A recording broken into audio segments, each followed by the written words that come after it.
ഫുജിയാമ power system അവർ IPO announce ചെയ്തിട്ടുണ്ട്. Issue size വരുന്നത് 828 കോടിയാണ്. 828 കോടിയിൽ 600 കോടി ഫ്രഷ് ഇഷ്യൂയും അതുപോലെ തന്നെ 228 കോടി ഓഫർ ഫോർ സെയിലുമാണ്. IPO ടൈപ്പ് വരുന്ന മെയിൻ ബോർഡാണ്. അതുപോലെ മാർക്കറ്റ് ക്യാപ്പ് വരുന്ന 6986 കോടിയാണ്. പ്രൈസ് റേഞ്ച് വരുന്നത് 216 തൊട്ട് 228 രൂപ വരെയാണ്. BSEയിലും NSEയിലും ലിസ്റ്റ് ചെയ്തിട്ടുണ്ട്. അതുപോലെ കമ്പനിയുടെ കഴിഞ്ഞ ഫിനാൻഷ്യൽ റവന്യൂ എന്ന് പറയുന്നത് 1540 കോടിയാണ്. അതുപോലെ ലോട്ട് സൈസ് എത്രയാണ്? 65 ഷെയർ ആണ് വരുന്നത്. ഗ്രോത്ത് റേറ്റ് വരുന്നത് 52.32% ആണ്. മിനിമം ഇൻവെസ്റ്റ്മെന്റ് എമൗണ്ട് വരുന്നത് 14,040 ആണ്. പ്രീ അപ്ലൈ ഡേറ്റ് വരുന്നത് 11 നവംബർ ആണ്. ഇപ്പം ബിഡ് ഡേറ്റ് വരുന്നത് 13 നമുക്ക് 11 നവംബർ തൊട്ട് തന്നെ IPOക്ക് വേണ്ടി അഡ്വാൻസ് ആയിട്ട് അപ്ലൈ ചെയ്യാൻ സാധിക്കും. ബിഡ് എൻഡ് ചെയ്യുന്നത് എങ്ങനെയാണ്? 17 നവംബറിനാണ് ബിഡ് എൻഡ് ചെയ്യുന്നത്. അലോട്ട്മെന്റ് ഫൈനലൈസേഷൻ വരുന്നത് 18 നവംബറിനാണ്. റിലീസ് ഓഫ് ഫണ്ട് വരുന്നത് 19 നവംബറിനാണ്. ഡിമാൻഡ് ട്രാൻസ്ഫർ വരുന്നത് 19 നവംബറിനാണ്. അതുപോലെ കമ്പനിയുടെ ഷെയർ ലിസ്റ്റ് ചെയ്യുന്നത് 20 നവംബറിനാണ്. കമ്പനിയെ കുറിച്ച് നോക്കുകയാണെങ്കിൽ ഇന്ത്യയിൽ ലീഡിംഗ് ആയിട്ടുള്ള ഒരു സോളാർ എനർജി സൊല്യൂഷനാണ് ഫ്യൂജിയാമ പവർ സിസ്റ്റം. 29 വർഷമായി സ്റ്റാർട്ട് ചെയ്തിട്ട് കമ്പനി മെയിൻലി കോൺസെൻട്രേറ്റ് ചെയ്തിരിക്കുന്ന പ്രൊഡക്ട്സ് എന്ന് പറയുവാണെങ്കിൽ സോളാർ പാനൽ, അതുപോലെ solar battery, solar UPS, inverter, converter എന്നിവയിലേക്കാണ് കൂടുതൽ പ്രൊഡക്ഷൻ കോൺസെൻട്രേറ്റ് ചെയ്തിരിക്കുന്നത്. അതുപോലെ സോളാർ പാനലിനാണ് കമ്പനിക്ക് കൂടുതൽ റവന്യൂ ഏൺ ചെയ്യാൻ സാധിച്ചിട്ടുള്ളത്. നമുക്ക് ഈ ഡീറ്റെയിൽസ് നോക്കുകയാണെങ്കിൽ കാണാൻ സാധിക്കും. ഇത് ജൂണിൽ ഉണ്ടായ ക്വാർട്ടറിലെ ഡീറ്റെയിൽസ് ആണ്. ഇത് കഴിഞ്ഞ ഫിനാൻഷ്യൽ, അത് 2025 ഡീറ്റെയിൽസ് ആണ്. ഇത് 2024, 2025 ഡീറ്റെയിൽസ് നോക്കുകയാണെങ്കിൽ നമുക്ക് കാണാൻ സാധിക്കും കൂടുതൽ റവന്യൂ ഏൺ ചെയ്തത് സോളാർ പാനലിൽ നിന്നാണ്. കമ്പനി IPO ഇഷ്യൂ ചെയ്ത് കിട്ടുന്ന ഫണ്ടിൽ നിന്ന് 275 കോടി ലോൺ റീപേയ്മെന്റിനും അതുപോലെ തന്നെ 180 കോടി മാനുഫാക്ചറിംഗ് ഫെസിലിറ്റീസിന് വേണ്ടി, ബാലൻസ് വരുന്ന 24% ജനറൽ കോർപ്പറേറ്റ് പർപ്പസിന് വേണ്ടിയാണ് കമ്പനി യൂട്ടിലൈസ് ചെയ്യാൻ പോകുന്നത്. കമ്പനിയുടെ 3 വർഷത്തെ പെർഫോമൻസ് അനലൈസ് ചെയ്ത് നോക്കുകയാണെങ്കിൽ റവന്യൂ 2023 664 കോടിയായിരുന്നു. 2025 ആയപ്പോഴത്തേനും അത് 1540 കോടിയായിട്ട് നല്ല രീതിയിൽ ഒരു ഗ്രോത്ത് ഉണ്ടായിട്ടുണ്ട്. എബിറ്റ് നോക്കുകയാണെങ്കിലും ഇയർ ടു ഇയർ നല്ല രീതിയിൽ ഗ്രോത്ത് കാണാൻ സാധിക്കും. 2023 51 കോടിയായിരുന്നു. അത് 2025 ആയപ്പോഴത്തേനും 248 കോടിയായിട്ട് കൂടിയിട്ടുണ്ട്.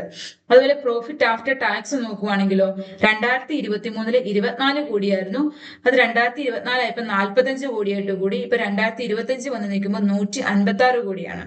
അതുപോലെ കമ്പനിയുടെ അസറ്റ് നോക്കുവാണെങ്കിലും നല്ല രീതിയിൽ ഗ്രോത്ത് ഉണ്ട്. 2023 514 കോടിയായിരുന്നു. അത് 2024 ആയപ്പം 609 കോടിയായി. ഈ വർഷം 2025 1013 കോടിയിലാണ് നിൽക്കുന്നത്. കമ്പനിയെ നമ്മൾ സെയിം സെക്ടറുമായിട്ട് കമ്പയർ ചെയ്ത് നോക്കുവാണെങ്കിൽ റവന്യൂ നോക്കുവാണെങ്കിൽ ഈ കമ്പനിയുടെ റവന്യൂ എത്രയാണ്? 1540 കോടിയാണ്. ഈ സെക്ടറിന്റെ റവന്യൂ എത്ര? 7783 ആണ്. NTPC ലിമിറ്റഡിന്റെ 1,88,138 കോടിയാണ്.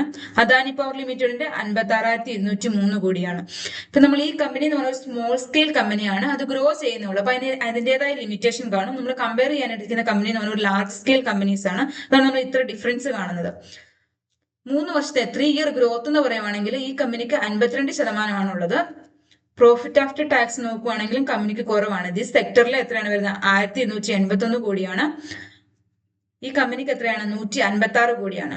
മാർക്കറ്റ് ക്യാപ്പ് ആണെങ്കിലും ഈ സെക്ടറിന്റെ മാർക്കറ്റ് ക്യാപ്പ് എന്ന് പറഞ്ഞാൽ 38,103 ആണ്. കമ്പനിയുടെ എന്ന് പറഞ്ഞാൽ 6,986 ആണ്. അത് ഗ്രോ ചെയ്യുന്ന കമ്പനിയാണ്, സ്മോൾ കമ്പനിയാണ്.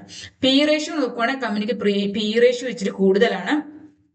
സെക്ടറിന്റെ PE റേഷ്യോ 45 ആണ് വരുന്നത്. കമ്പനിയുടെ PE റേഷ്യോ 40 ആണ് വരുന്നത്.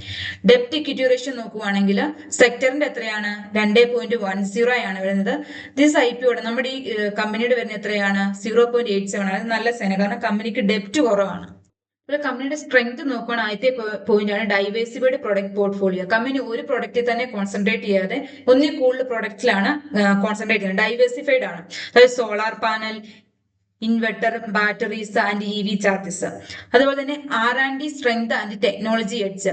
65 R&D പ്രൊഫഷണൽസും 500 എഞ്ചിനീയേഴ്സും ആണുള്ളത്. കമ്പനിക്ക് സ്വന്തമായിട്ട് തന്നെ ഒരു ബാറ്ററി മാനേജ്മെന്റ് സിസ്റ്റം ഉണ്ട്.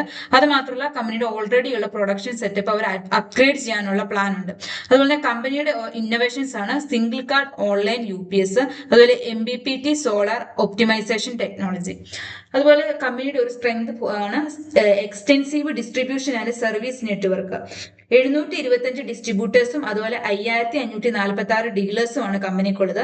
അതുപോലെ 1100 സോളാർ ഷോപ്പ് ഔട്ട്ലെറ്റുകൾ ഓപ്പൺ ആക്കിയിട്ടുണ്ട്. അതുപോലെ തന്നെ നാഷണൽ വൈഡ് ആയിട്ട് 602 സർവീസ് എഞ്ചിനീയേഴ്സ് ഉണ്ട്. അതുപോലെ സ്കെയിലബിൾ മാനുഫാക്ചറിംഗ് ഇൻഫ്രാസ്ട്രക്ചർ എന്ന് പറഞ്ഞാൽ കമ്പനി IPO റേസ് ചെയ്യുന്ന ഫണ്ടിൽ 30% മാനുഫാക്ചറിംഗ് സെക്ടറിലാണ് ഇൻവെസ്റ്റ് ചെയ്യാൻ ശ്രമിക്കുന്നത്, പ്ലാൻ ചെയ്തിട്ടുള്ളത്. അപ്പം മാനുഫാക്ചറിംഗ് സെക്ടറിൽ ഇൻവെസ്റ്റ് ചെയ്യുവാണെങ്കിൽ പുതിയ ടെക്നോളജി മെത്തേഡ്സ് യൂസ് ചെയ്ത് കമ്പനിയുടെ പ്രൊഡക്ഷൻ കോസ്റ്റ് കുറച്ചിട്ട് മാർജിൻ കൂടുതൽ ഏൺ ചെയ്യാനാണ് കമ്പനിയുടെ പ്ലാൻ. അതുപോലെ കമ്പനിയുടെ വീക്ക് പോയിന്റ് നോക്കുവാണെങ്കിൽ depending on northern India manufacturing base. North ഇന്ത്യയിലാണ് കമ്പനി കൂടുതൽ ലൊക്കേറ്റ് ചെയ്യുന്നത്. ആ ഭാഗത്ത് എന്തെങ്കിലും ഫ്ലഡോ പവർ ഷോർട്ടേജോ ഓർ പൊളിറ്റിക്കൽ അൺട്രസ്റ്റോ ഉണ്ടാവണം, അത് കമ്പനിയെ നല്ല രീതിയിൽ ബാധിക്കും. അതുപോലെ തന്നെ അടുത്ത പോയിന്റ് ആണ് Reliance on import from China. കമ്പനിക്ക് ആവശ്യമായ 92% റോ മെറ്റീരിയൽസും ഇമ്പോർട്ട് ചെയ്യുന്ന ഇവിടെ നിന്നാണ്, ചൈനയിൽ നിന്നാണ്. അതുകൊണ്ട് ഇപ്പം ചൈനയായിട്ട് എന്തെങ്കിലും പൊളിറ്റിക്കലി റെസ്ട്രിക്ഷനോ ഓർ സപ്ലൈ ഡിസ്ട്രപ്ഷനോ ഒക്കെ ഉണ്ടാവുകയാണെങ്കിൽ അത് കമ്പനിയെ നല്ല രീതിയിൽ എഫക്ട് ചെയ്യും. നമ്മളൊന്ന് സമ്മറൈസ് ചെയ്ത് പറയുവാണെങ്കിൽ കമ്പനി ഒരു സ്മോൾ സ്കെയിൽ കമ്പനിയാണ്, കമ്പനി ഗ്രോ ചെയ്യുന്നേ ഉള്ളൂ. ഇപ്പൊ നമ്മളൊരു 3 വർഷത്തെ പെർഫോമൻസ് കമ്പയർ ചെയ്ത് നോക്കുമ്പോൾ റവന്യൂവും എബിറ്റയും പാറ്റും അസറ്റും ഒക്കെ നല്ല രീതിയിൽ ഗ്രോ ചെയ്യുന്നുണ്ട്, നല്ല രീതിയിൽ ഒരു ഇംപ്രൂവ് ചെയ്ത് വരുന്നുണ്ട്. പക്ഷെ പി റേഷ്യോ കമ്പനിയുടെ വളരെ കൂടുതലാണ്. ഇപ്പം മാനുഫാക്ചറിങ് IPO വഴി റേസ് ചെയ്യുന്ന ഫണ്ടിൽ ഒരു 30% മാനുഫാക്ചറിംഗ് സെക്ടറിലാണ് കമ്പനി ഇൻവെസ്റ്റ് ചെയ്യാൻ പ്ലാൻ ചെയ്തിരിക്കുന്നത്. അങ്ങനെയാണെങ്കിൽ പുതിയ ടെക്നോളജി മെത്തേഡ്സ് യൂസ് ചെയ്തുകൊണ്ട് കമ്പനിയുടെ പ്രൊഡക്ഷൻ കോസ്റ്റ് കുറച്ചിട്ട് കൂടുതൽ മാർജിൻ കൊണ്ടുവരാനുള്ള ചാൻസ് ഉണ്ട്.